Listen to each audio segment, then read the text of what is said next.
Olá, turma! Na aula de hoje, nós vamos conversar, tá certo? Sobre alguns assuntos que nós já vimos. Vamos fazer uma espécie de revisão, certo? Sabemos que todos os assuntos de história, no caso, esses primeiros assuntos, eles sempre estão indo e voltando e sempre se referindo ao primeiro momento que o Brasil passa a ser aí um lugar de exploração, não é verdade? Onde o Brasil passa por um sistema de exploração, tá? E aí nós vamos relembrar porque foram assuntos que nós conversamos antes das avaliações. Faz um pouquinho de tempo, não é verdade? Vamos lá, vejam só. Nós vamos falar sobre o Pacto Colonial e Brasil Colônia de Exploração, tá? Estão no livro de História, na página 81 a 83 e nas páginas 87 e 88, tá? Então vamos lá, gente, peguem seus livros, né? E vamos iniciar essa viagem, tá certo? Vamos lá. Vamos começar sobre o Pacto Colonial. Vamos relembrar um pouco sobre isso, né? O Pacto Colonial, o chamado Pacto Colonial, foi como ficou conhecido a relação de comércio entre a metrópole, no caso, o país principal, né? O país explorador e suas colônias. A colônia que era o lugar explorado. No período das colonizações europeias, onde as Américas eram colônias, sendo dominadas e exploradas pelas metrópoles europeias, Espanha, Portugal, França e Inglaterra. Assim, o Novo Mundo passou a ser fonte de abastecimento de sua economia. Podemos dizer que essas nações que foram citadas, elas eram as metrópoles principais e elas exploravam suas colônias. As colônias, por sua vez, eram fonte de abastecimento da economia dessas nações. O que era explorado nessas nações eram vendidos por altos valores nas metrópoles, tá certo? Era levado para as metrópoles e vendido em toda a Europa por preços absurdos, certo? Aí nós temos um modelo de sistema de exploração. O sistema de exploração baseava-se na relação entre metrópole e colônia. Metrópole era o país que dominava a colônia. Vamos nos referir aqui a Portugal. Colônia, Brasil, a região dominada pela metrópole, certo? O Pacto Colonial era o domínio político e econômico da metrópole sobre a colônia. O que o rei manda, as pessoas que vivem nas colônias obedecem, certo? O rei aí está se referindo à metrópole, no caso o rei de Portugal, tá? E o Brasil, que é a colônia, né? No caso aí, as explorações, a moeda que está se referindo às explorações, diferentes tipos de explorações que tiveram aqui no Brasil. Tudo que era explorado aqui era levado em benefício à coroa portuguesa, que quanto mais rico estava, mais rico ficava, né? E assim, gente, podemos observar que as colônias, no caso as metrópoles, não tinham interesse nenhum, tá, em beneficiar, no caso, as colônias, certo? As metrópoles só queriam lucrar com tudo que estava sendo explorado nas colônias. Que a Silvia às vezes troca, mas vocês estão entendendo, com certeza. Então, o mercantilismo e o sistema colonial. Diante de tudo isso, de todas essas explorações, surge aí o mercantilismo, né? A política mercantilista esteve intimamente ligada à exploração das colônias, principalmente na América e de regiões da África e Ásia. Nós vimos que o mercantilismo, na verdade, essa política mercantilista fazia com que a colônia ficasse cada vez mais rica. E aí, nós vamos aprender utilizando a lógica, tá? Preste atenção, veja só. O rei tinha poderes, não é? Nós vimos que eles tinham plenos poderes, beleza. As colônias, por sua vez, as colônias do império, sob o monopólio metropolitano, eram fontes de riqueza. Tipo, o Brasil, que era uma colônia, era fonte de riqueza de onde? De Portugal. Uma forma de garantir o desenvolvimento da metrópole era dificultar a concorrência de outras nações, como nós vimos aí. Ele facilitou para a Espanha, Portugal facilitou para a Espanha? Nós vimos que não, ele foi logo fazendo o Tratado de Tordesilhas. Eles facilitaram para a França? Também não. Nós vimos que, quando se referindo à França, eles simplesmente tratavam os franceses como piratas, não é isso? Então, fecha aqui para os franceses não chegarem ao Brasil, certo? E, de certa forma, no início, como nós vemos aí nessa imagem, eles começam com aquela questão do escambo que nós vimos, né? Começam a conquistar os indígenas com o escambo, com a troca de produtos. Os indígenas recebiam esses produtos, para eles eram coisas excepcionais. Em troca, davam vários produtos naturais, várias coisas tropicais que tinham aqui. Claro que nós temos aqui um país bastante rico em relação a recursos naturais. Então, dava para eles a muda do pau-brasil, no caso, o caule do pau-brasil, né? De onde pegavam essa tinta do pau-brasil para atingir tecidos que a cor vermelha, como nós podemos observar, representava a nobreza. Então, foi ótimo, uma grande fonte de lucro, né, para eles. Ouro também era encontrado pelos indígenas com muita facilidade. E era também trocado com os portugueses por objetos, né, sem nenhum tipo de valor, como espelhos, pentes, panelas, como nós podemos ver aí, né, nas imagens, entre outros, certo? Então, para garantir a estabilidade econômica, era fundamental exportar, vender, tá? Mais do que importar, mais do que comprar. Então, o principal objetivo dos europeus, das metrópoles, eram vender seus produtos, certo? Sendo assim, eles iriam ter mais ouro, prata, né?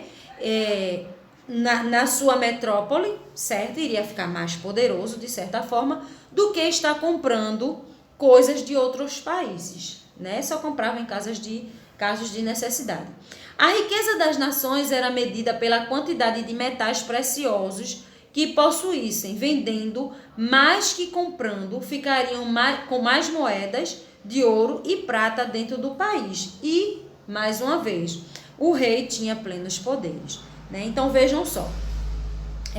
Esse era o ciclo mercantilista, né? No caso do mercantilismo, né? Onde tudo era gerado em lucro para a coroa portuguesa, ou melhor, para as metrópoles. Estou me referindo à coroa portuguesa porque é o assunto de nosso principal interesse. Claro que teve outras nações, como nós vimos aí, que exploraram várias colônias, certo? Mas estamos nos referindo à coroa portuguesa porque é o que realmente nos atinge, né? Onde eles usaram esse lugar, principalmente o Brasil, né? Tivemos outros países também, como a África, que também foi bastante explorada pelos portugueses, franceses, europeus, vários europeus e assim por diante. Mas Brasil, né, foi principalmente explorado pelos portugueses, ok? E aí nós temos as regras desse pacto colonial, tá? O pacto colonial que... No primeiro momento, né, eles extraem daqui do Brasil o quê? A colônia, aqui o Brasil passa a ser uma colônia, onde eles vão explorar as matérias-primas e de vários gêneros tropicais, né, vários tipos de plantações. Começou aí pelo pau-brasil, né, depois eles passam aí a explorar a cana-de-açúcar, que foram eles mesmos, os portugueses mesmo, que trouxeram para cá, para o Brasil, quando esse país passou a ser colônia, né? Começou a ser colônia por Martim Afonso e passou também a ser bastante explorado, né? E depois, olha, no Pacto Colonial, o Pacto Colonial garantia lucros para a metrópole e os produtos com alto valor colonial, muito caro, né? Tudo que era extraído aqui era levado para a metrópole, onde lá em Portugal eles tinham posse, então eles vendiam para a Europa por preços absurdos, certo? A metrópole, no caso Portugal, era a metrópole, né, que estamos nos referindo, que explorava o Brasil. Esses produtos que eram trazidos daqui eram levados para lá, E eles vendiam a preços absurdos, como a tia Silvia falou, produtos manufaturados, vendiam na Europa por preços absurdos e eles tinham posse de escravos, que era a principal mão de obra que existia nessa região, certo? Isso porque era uma mão de obra barata para eles, né? E de grande lucro, porque de certa forma eles comercializavam. Às vezes trocavam, gente, pessoas por objetos, certo? Alguns escravos trocavam-se por armas, por um tipo de tecido, entende? E, no caso, o escambo, e vendiam na Europa a preços caríssimos. Então, era uma fonte de lucro muito grande, certo? Nesses pactos coloniais, né, depois do período das expedições exploradoras e guarda-costas, quando a coroa portuguesa percebeu que os franceses estavam explorando esse lugar, então eles resolveram tomar algumas medidas, né? É quando eles fazem aí a questão que nós chamamos de capitanias hereditárias. Nós vamos falar mais um pouco lá na frente, certo? No pacto colonial, e aí nessas capitanias os donatários eles também sofriam em relação ao pacto colonial, porque de certa forma esse pacto fazia com que eles só comprassem coisas que viessem da coroa portuguesa, né? No caso da metrópole, certo? De certa forma eles seriam atingidos também, os donatários, né? Isso porque essas leis, elas tinham aí como principal objetivo, né, enriquecer cada vez mais a coroa portuguesa, certo? Então o pacto colonial pode ser definido como um conjunto de regras, leis e normas que as metrópoles impunham às suas colônias durante o período colonial. Estas leis tinham como objetivo principal fazer com que as colônias só comprassem e vendessem produtos de sua metrópole. Vocês lembram que tia Silvia falou para vocês que eles mandavam, né, algumas embarcações para aqui para o Brasil, embarcações que vinham da metrópole portuguesa para aqui para o Brasil, e as pessoas, os colonos que estavam aqui só podiam comprar a essas embarcações, não podiam comprar outros não, porque se fosse pego, poderia até perder a posse de algumas coisas que eles tinham, né? Então, eles tinham que comprar, mesmo sendo caro, porque quando vinha da metrópole, né, as pessoas tinham que comprar, não tinham acesso a essas coisas como tecidos, remédios, alguns tipos de mantimentos, né, como panelas que eles precisavam, alguns tipos de panelas que eles precisavam. Eles não tinham aqui também acesso a botas, chapéus, então tudo isso vinha de lá. As especiarias também, né, que são alguns produtos que eram utilizados para temperar as comidas, que foi um dos principais motivos aí das grandes navegações, né? Então, tudo isso eles traziam para aqui, para o Brasil, nas navegações vindas nas metrópoles, certo? E quem morava aqui só podia comprar a essas navegações que vinham da metrópole, claro, certo? Enquanto tudo era muito caro, né? E quem estava lá na metrópole, no caso a coroa portuguesa, que lucrava com tudo isso. E as pessoas que estavam aqui, como necessitavam, tinham que comprar. As coisas que eram exploradas aqui eram levadas para a metrópole, chegando lá, eram vendidas a preços bem caros, certo? E aí, como nós vimos, né, a coroa portuguesa percebeu que os franceses estavam cada vez mais se apossando dessa região. Foi criado aí o Tratado de Tordesilhas, que dava posse para Portugal dessa parte colorida, porém, isso não foi o suficiente, né? Foi necessário dividir essas terras em lotes, né, para poder fazer com que as pessoas viessem para aqui, para o Brasil, investissem e povoassem essa região. Então, em 1534, o Brasil foi dividido em 15 extensas faixas de terras, do Tratado de Tordesilhas ao litoral, né, doadas a 12 donatários. Nós vimos que teve alguns que receberam mais. O objetivo, o governo português pretendia transferir para particulares os gastos com a colonização do Brasil, mantendo suas participações nos lucros, certo? No caso, a coroa portuguesa, por mais uma vez, né, visando aí o lucro, ok? Então, criaram-se essas capitanias onde era passado de pais para filhos, certo? Como nós podemos observar nessa imagem. E aí eles recebiam um documento, alguns documentos chamados carta de doação e foral. A carta de doação, que era um documento que cedia ao donatário uma ou mais capitanias. A capitania doada era intransferível. Só com a morte do donatário, o filho mais velho passava a ser o novo donatário. Tipo, quando o pai morresse, passava para o filho mais velho, certo? Ele podia ele não podia vender esses lotes de terra, como nós vimos aí, era intransferível, não podia ser passado para outra pessoa, mas a coroa, no caso, os donatários, eles também podiam doar. Eles não receberam a doação, então eles podiam doar lotes menores para outras pessoas, que eram chamados de seis-marias. Esses lotes menores que eram doados, e assim, essas pessoas, elas teriam que produzir, fazer com que essa terra produzisse, né? E pagava para os no caso, pagava impostos, né, para os donatários, por sua vez, pagava a coroa portuguesa. Tudo a coroa portuguesa tinha lucro.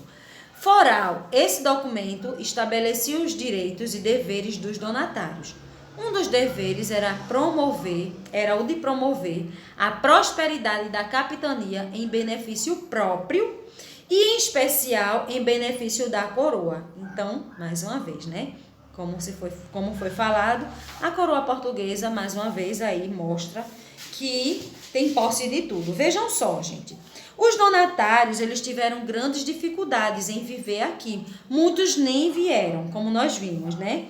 Muitos nem vieram. E os que vieram se instalar aqui, eles tiveram dificuldades de implementar algumas atividades econômicas. Isso porque os indígenas que aqui estavam, que foram, no caso, já viviam aqui, eles atacavam constantemente esses colonos. Isso porque eles acreditavam, e é fato, que essas pessoas estavam invadindo o seu território, né? E eles terminavam fazendo com que, atacando essas pessoas, muitos deles terminavam abandonando as terras e indo embora, voltando até mesmo para Portugal, certo? A coroa portuguesa também resolveu fazer o seguinte: além da doação de terras, eles resolveram enviar para aqui, para o Brasil, alguns degredados. Nós vimos que os degredados, no caso, eram prisioneiros, né, de lá de Portugal, que fizeram algum tipo de crime e que eram enviados para aqui, para o Brasil, para que aqui ele recebesse essa prisão perpétua. Eles não podiam voltar mais para Portugal, certo? Ficavam aqui como homens livres, porém, de certa forma, ficavam presos porque não podiam voltar para Portugal, tá? Ficavam presos a essa região aqui, tá? A essa localidade, no caso, a esse país, outro continente, né, minha gente? A Europa é bem longe daqui. Então, diante dessa situação, apenas diante das invasões dos indígenas, né? Muitos se tornaram escravos, né? Muitos indígenas se tornaram escravos e eles não estavam satisfeitos, por isso que terminavam também invadindo, né, os territórios que de fato eram deles. Houve muitas mortes na ocupação do território da colônia, muitos por epidemias, não é? Que nós vimos que os indígenas, eles não tinham a imunidade para certos tipos de doenças e terminavam morrendo, como por exemplo uma gripe, um simples resfriado para eles era uma doença gravíssima e eles terminavam virando uma gripe, né? E eles terminavam morrendo. Atualmente estamos vendo isso com muita força, né? Em relação à pandemia que estamos vivendo hoje, muitos indígenas estão morrendo justamente porque sua imunidade, né?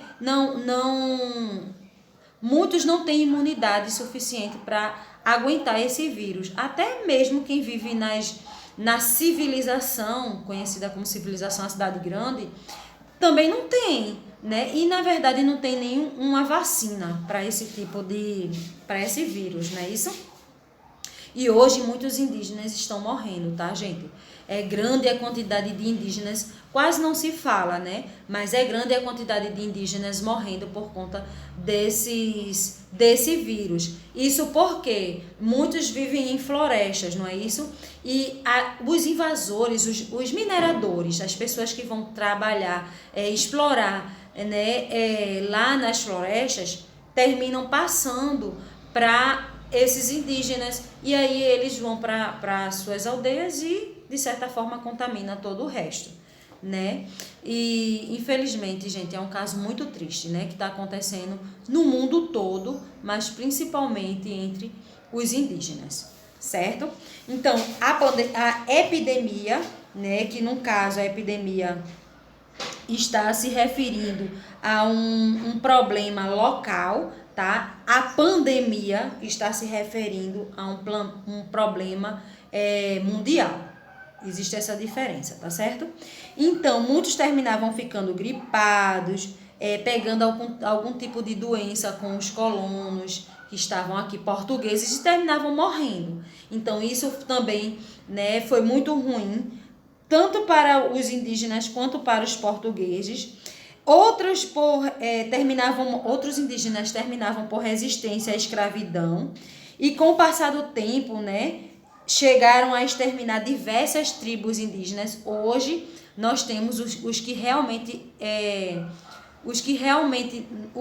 nós temos são os que realmente resistiram, certo? Mas muitas tribos existiam com certeza em todo o Brasil. Tanto desde o interior do Brasil até as áreas litorâneas, nós tínhamos muitas tribos indígenas, né? E hoje a quantidade é bem menor.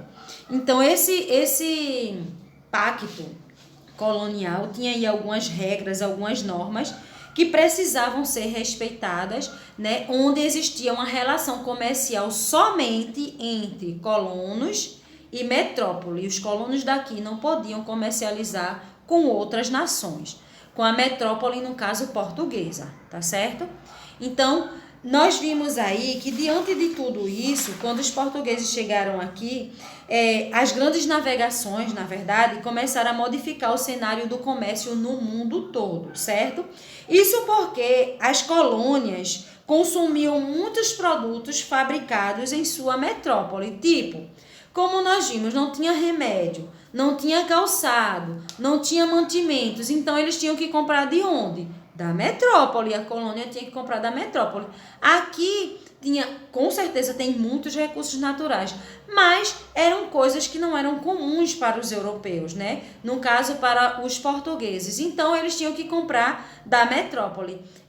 Vinha para cá, para o Brasil, né, as embarcações com alguns produtos que eram vendidos aqui, certo? E aí, essas pessoas tinham que consumir esses produtos porque precisava para viver, né? Até alguns tipos de alimentos que tinha lá, e muitas pessoas terminaram modificando sua alimentação quando chegaram aqui ao Brasil, tá?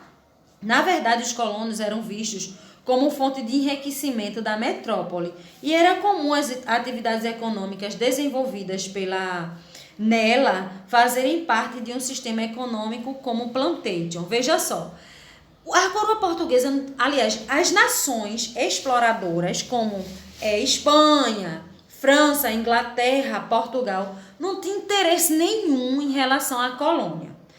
Assim, não tinha interesse de melhorar esse local. O único interesse era lucrar com tudo o que tinha nessas regiões, certo? Presta atenção nisso. Esse era o principal interesse, tá?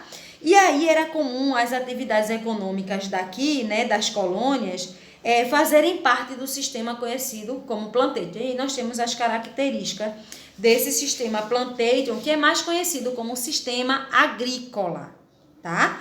Onde existiam as plantações de vários vegetais, que é comum até os dias de hoje e que, infelizmente, influencia bastante em relação ao desmatamento das nossas florestas, das nossas matas, né? Nós temos aí a floresta amazônica, que vem sofrendo constantemente por conta do sistema agropecuário, né? A agricultura e a pecuária, cada vez mais as pessoas querendo terra, certo? Para plantar, para criar seus animais, e matando as florestas. A mesma coisa acontece com as matas, tá, minha gente? O desmatamento, ó, é coisa antiga. Então, as características desse sistema plantation ou sistema agrícola são o cultivo de um único gênero chamado monocultura, nós já vimos, né? Que é uma plantação de uma espécie de vegetal, produção em larga escala, tipo grande quantidade de cana-de-açúcar, né? Então, eles desmatavam uma área enorme e plantavam lá cana-de-açúcar. Como existe hoje, né? Plantações de soja, de arroz, de laranja, entre outros produtos.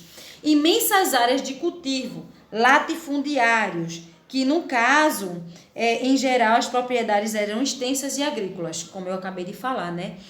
Extensas áreas onde se plantava um determinado tipo de espécie. Observe essa imagem que é interessante, é de uma casa grande, tá? Produção voltada à exportação. Então, tudo que era explorado aqui era exportado para a metrópole, onde de lá era vendido caríssimo na Europa. A utilização de mão de obra escrava, predominantemente a força do negro africano. Como nós vimos, os indígenas, eles guerreavam, eles lutavam, eles conheciam essa região. Muitos terminavam virando escravos e outros conseguiam fugir por conhecer essa localidade. Os negros africanos, eles eram de outros continentes, né, minha gente? Não falavam nem a mesma língua das pessoas que estavam aqui. Então, eles sentiam mais dificuldades para poder se locomoverem, para poder fugir, de fato, né? Fugir para a África não dava, porque estamos nos referindo a outro continente, né? E fugir aqui para onde? Se eles nem conheciam essa região. Então, por isso que a mão de obra escrava ficou sendo a principal, certo? E aí nós temos o triângulo, né, comercial que nós falamos antes, que nós temos o plantation, né, que é esse sistema agrícola. Esses produtos explorados aqui no Brasil, nas colônias, estou me referindo ao Brasil, mas teve de várias outras colônias, certo? Explorados na colônia eram levados para a Europa, certo? E aí na Europa esses produtos iriam ser vendidos, né, a preços absurdos. Esses produtos também poderiam ser trocados, né, no comércio de escravos que eram trocados por uma roupa, por um tecido, no caso, eram trocados por especiarias, eram trocados por armas, e esses escravos levados para as colônias para trabalhar com a mão de obra escrava. Era uma mão de obra barata, né? Não se pagava salário a essas pessoas, certo? O que se dava muito mal era uma comida e sem muita qualidade, e essas pessoas tinham que trabalhar sem reclamar, tá? E aí nós vimos que com tudo isso, né, isso tudo veio de fato modificar. No início, no caso, esse sistema plantation, eles vieram cada vez mais beneficiar os burgueses, não é? Os ricos. Quem era rico permanecia mais rico, quem era pobre, né, permanecia pobre, certo? Então,